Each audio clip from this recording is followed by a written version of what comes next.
Which North Carolina university sends its graduates out earning a median of $98,000 a decade later, with a 96% graduation rate? To back it up, we're ranking the best universities to study electrical engineering in North Carolina, and every school on this list offers the program.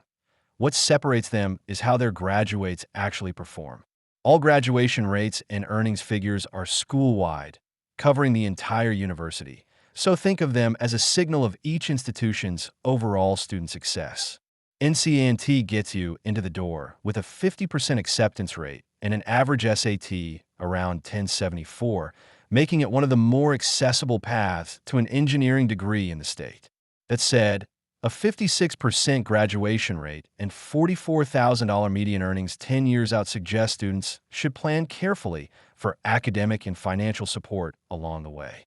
UNC Charlotte opens the door even wider with an 80% acceptance rate, and its graduates land at a median of $57,000 a decade after enrolling, a meaningful step up from the bottom of this list. The 68% graduation rate is respectable, and for students who want a large public university experience in a major metro, Charlotte delivers solid value.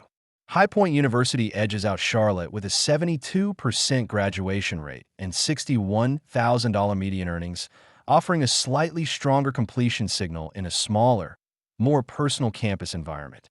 Its 75% acceptance rate keeps it accessible, and the higher average SAT of around 1288 hints at a somewhat more selective student body. NC State is where the numbers take a real jump. An 85% graduation rate and $69,000 median earnings reflect a university with strong institutional support and deep ties to industry across the state. At 42% acceptance, it's genuinely competitive, and an average SAT near 1376 signals you'll be studying alongside a driven peer group.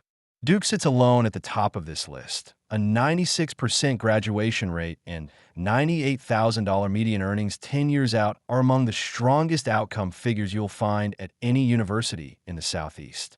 With just a 6% acceptance rate and an average SAT near 1548, it's an extraordinary long shot, but for those who get in, the return on investment speaks for itself. If this helped you narrow down your options, hit subscribe. We rank the best universities for every major across every state, and your next video is already waiting.